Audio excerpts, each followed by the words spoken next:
Welcome, collectors. Thank you so much for joining me for this special edition of Diecast Emporium. In today's review, we're going to be taking a look at a custom model made for me by Jake Sickels on Facebook. This is of a Diecast Masters Caterpillar D6 waste handling dozer in 1/50th scale. Now, the waste handling bits that you're going to see on this model are made by Jason Nikl. They're of his design, and very shortly you're going to see him not only make waste handling kits for these D6 dozers, but also for the D7E and the D8T. So lots to look forward to if landfill dozers are your thing. But before we get into all the details, let's take a look at how this model comes. Now, as I mentioned before, this model actually starts out as a kit, but Jake Sickels was nice enough to not only paint and assemble mine, but also to ship it to me, just like it comes in the original model's donor box. So if you guys have not seen the review of this standard version of the model, go ahead and take a look at the link at the top of your screen right here. Go ahead and watch that video, then come back and join us so you can see how the custom version deviates from the mass-produced production model. As you can see, it comes in the collectible Diecast Masters Highline Series collectible metal tin. And up on top, there's a nice little business card here for nickel scale models built for the serious collector, a phone number, a location, and right here, probably the best way to get a hold of him is his Instagram and Facebook contact information at Nickel Scale Models. Again, I will also post that information in the video's description. So throughout this video, if you guys have any additional questions about this model, how much it was, where to get it, any of those questions are going to be addressed throughout the duration of this video, but if there is a question that you have that I have not addressed by the time this video ends, please ask me down in the comments section below. On the back of the tin, again, you just have some machine dimensions and specifications for the standard Cat D6 with an SU blade. Let's pop the top and see what's inside. Now allow me to tease you guys just a little bit further. Inside the Diecast Masters box, you have, of course, the catalog and instruction sheet on how you would fit the operator inside the cab. Now, an operator is included. However, do not attempt to fit an operator inside the cab because you will break the roof-mounted air cleaner off. That's highly not advisable. Inside, you also have a plastic tweezers. That's very useful on some other models. Let's take the top foam rubber out very, very carefully because the model will be inside. Spending just a little bit more time and care than I normally would do for this because, again, the blade on this and the drawbar on the back of it is larger than what the foam usually allows for. And there you go.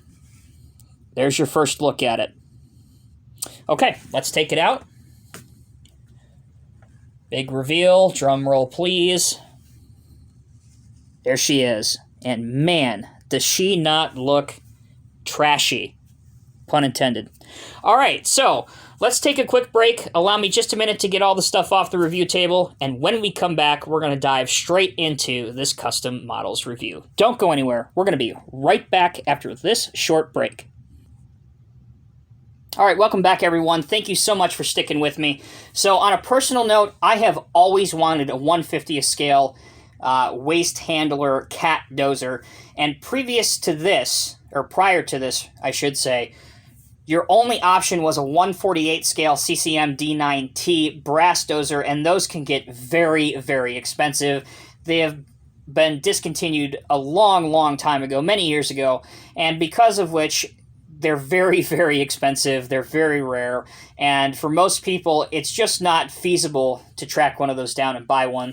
So now you have your opportunity of a 1/50th scale bulldozer, and as I mentioned at the beginning of the video, if D6s aren't necessarily your thing, or if your landfill has a bigger dozer than a D6, Nickel Models also has kits for a D7E and a D8T coming very shortly. Diving straight into the model. We'll start off with the blade, which is probably the most impressive part of this model. As you can see, the spill guard has the visibility perforations on it. Here's the blade, and I must say, honestly, the color match of cat yellow on the 3D resin parts versus the die-cast parts It's so close. It's got to be a dead match.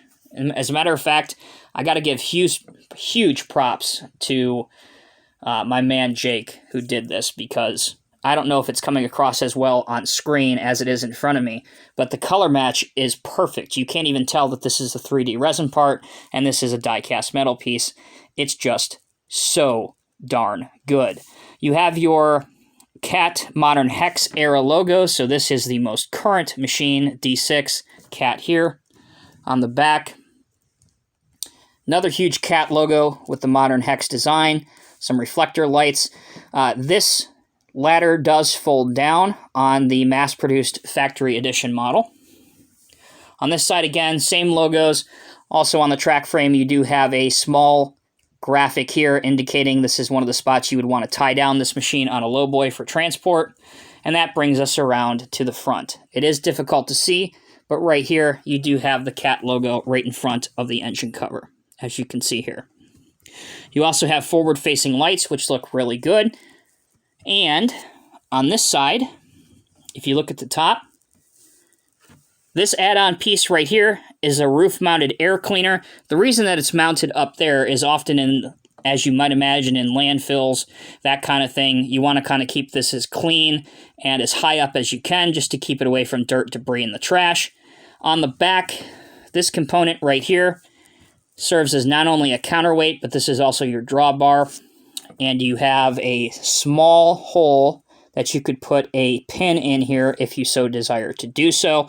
Again, this piece, the air cleaner, and the blade are the primary 3 improvements made on here to make it a waste handling dozer. So, let's go over some of the details about this. As I mentioned already a couple times before, again, I want to get this out very, very clearly because I know there's probably going to be a lot of interest generated from this video. Mine was built by Jake Sickels. You can find his contact information on Facebook in the video's description. The kit is made by Jason Nikl. Once again, you can find his information down in the comments section below. The kit is available for $45 unpainted or painted for $50. The complete custom job with the pieces, the bits, the dozer, everything, was $160 plus shipping. The features on the dozer, now that that information is done and out of the way. You have, once again, the air cleaner, the drawbar. Those really aren't functional. They're just meant to be aesthetic add-ons to the dozer to make it look like the real-life counterpart. The tracks on here are metal. They are linked, just like they are on the real dozer. And as you can see, they can be made to move by hand if you're very, very careful. The blade on here, this is as far down as mine will go. And as you can see, without forcing it, it is just above grade, meaning it's just above level with the machine. That's just fine for me. Again, in a landfill diorama or on the display shelf, that's often where you're going to see it, is just slightly above the level of trash. That's a very realistic pose, doesn't bother me at all. The other end of things, the blade can go up to here. Once again, without forcing things, which in scale is a very good representation of how high it can go up on a D6. Here's where the model excels particularly well, and that's the angle of tilt in the blade. Once again, without forcing anything, you can see just how far it will tilt forward. Let's give it just a little bit more welly. We're going to live a little bit vicariously here today. As you can see, very, very respectable. So, if you guys saw the video I did recently on the Diecast Masters landfill compactor, which happens to be this model right here, the reason I'm bringing this up is because the two of these models would be great to make a little mini landfill diorama. Let's put the two next to each other. Why not? But in that video, I provided a little bit of comic relief, and of course it was before really the events of 2020 took place, so we've amended some of our makeshift trash for our demonstration purposes here, and we've added some 2020/2021 flair to things, just to make things a little bit more, how do you say, appropriate and up to date. So, bear with me a little bit. Sparing no expense whatsoever, we have our simulated trash. One piece, 2-piece, 3-piece, 4-piece, and of course, 5-piece. So, now, let's see how well our dozer functions, pushing our trash from one side of our landfill to the next. As you can see, it performs flawlessly. So there you go, collectors. That concludes my review on my custom Diecast Masters Cat D6 WH Dozer in 1:50 scale. As I mentioned, wonderful, wonderful addition to the 1/50 scale dozer fleet. So happy to have a waste management dozer in the collection. Once again, huge thanks by Jake and for Jason Nikl for making this kit available to the public. Again, check them both out on their social media sites. I'm Tommy with Diecast Emporium. Thank you all so much for watching. Until next time, take care, be safe. I'll see you in the next review.